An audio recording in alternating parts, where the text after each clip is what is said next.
তিনিই দলের শেষ কথা ফের বুঝিয়ে দিলেন তৃণমূল নেত্রী মমতা বন্দ্যোপাধ্যায়। সূত্রের খবর, বিধানসভায় দলীয় বিধায়কদের সঙ্গে বৈঠকে এই বার্তা একেবারে দ্বিধাহীনভাবে তৃণমূল নেত্রী দিয়েছেন। তিনি দলের চেয়ারপারসন, দল পরিচালনার ক্ষেত্রে শেষ কথা তিনিই বলবেন। সৌগত রায়, হুমায়ুন কবিরদের, অভিষেক বন্দ্যোপাধ্যায়ের হয়ে সওয়ালের পরই এই কড়া বার্তা দিয়েছেন তৃণমূল নেত্রী মমতা বন্দ্যোপাধ্যায়। অর্থাৎ বুঝিয়ে দিয়েছেন তৃণমূল নেত্রী তিনি দলের চেয়ারপারসন, দল পরিচালনা ক্ষেত্রে শেষ কথা তিনিই বলবেন, সিদ্ধান্ত তিনিই নেবেন।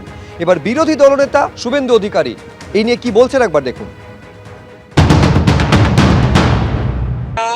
গৃহযুদ্ধ একটা চলছে, আই নো এভরিথিং, আমি সমস্ত জানি, কিন্তু আমি বলবো না। ইউসুফ পাঠান যখন প্রার্থী হয় তিনি বলেছিলেন গুজরাটি, আবার ভাইপো যখন ওকে এবং নিয়ামত শেখকে ডেকে টুপি পরিয়ে দিল ক্যামাক স্ট্রিটে, তারপরে বলল সব ঠিক আছে। অতএব এগুলো এদের বিধায়কদের বলা না বলা, এটা একটা পারিবারিক পার্টি, কোম্পানির মতো চালায়, একটাই পোস্ট, বাকি সব ল্যাম্প পোস্ট। আমার থেকে তো আর আপনি বেশি জানেন না। 21 বছর সঙ্গে ছিলাম, 4 বছর মন্ত্রিত্ব করেছি। মমতা বন্দ্যোপাধ্যায় এটা স্পষ্ট করে দিয়েছেন যে 26-এর ভোটের আগে দলের রাশ তার হাতেই রয়েছে। একই সঙ্গে সূত্র মারফত এই খবরও পাওয়া যাচ্ছে, একথা মুখ্যমন্ত্রী বা তৃণমূল নেত্রী মমতা বন্দ্যোপাধ্যায় বলেছেন যে আজকে যে বিধায়ক কালকে সে মন্ত্রী, আবার আজকে যে মন্ত্রী কাল সে বিধায়ক, ফলে কোনো মন্ত্রী যেন নিজেকে মাতব্বর না ভাবে।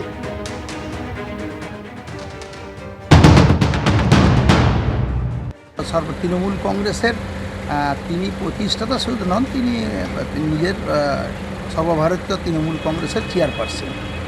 তাই দলের নীতি নির্ধারণ সব কিছুই তিনিই করেন। তার নীতি নির্ধারণ, তার নির্দেশিত পথেই আমরা সংগঠন পরিচালনা করি। আমি নিজে ব্যক্তিগতভাবে এর মধ্যে কোনো রাজনীতি আমি খুঁজে পাচ্ছি না।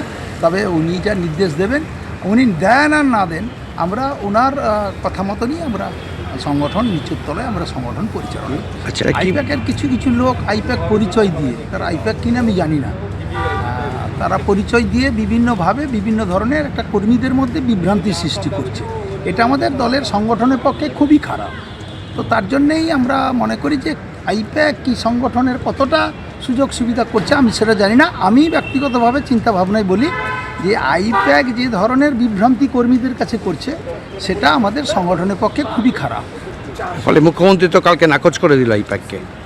সেটা বিভিন্নভাবে বিভিন্ন এমএলএরা অভিযোগ করছে যে সংগঠনের পক্ষে খারাপ হচ্ছে, তার জন্যই তিনি সেটা বলেছেন।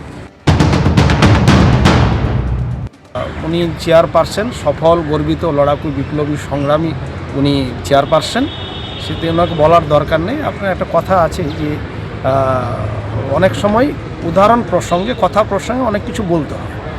উনি সফল চেয়ারম্যান, এটা নিয়ে কোনো দ্বিধাদ্বন্দ্ব নেই।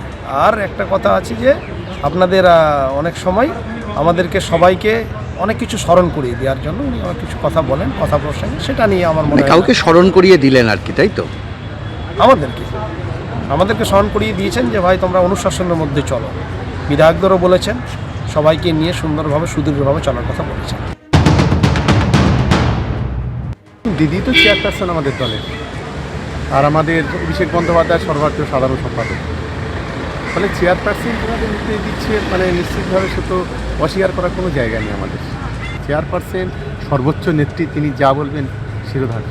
অভিষেক বন্দ্যোপাধ্যায় সর্বভারতীয় সাধারণ সম্পাদক, দিদি আমাদের চেয়ারপারসন সর্বোচ্চ নেত্রী, যেভাবে নির্দেশ করবেন আমরা সেইভাবে ঝাঁপিয়ে পড়ব।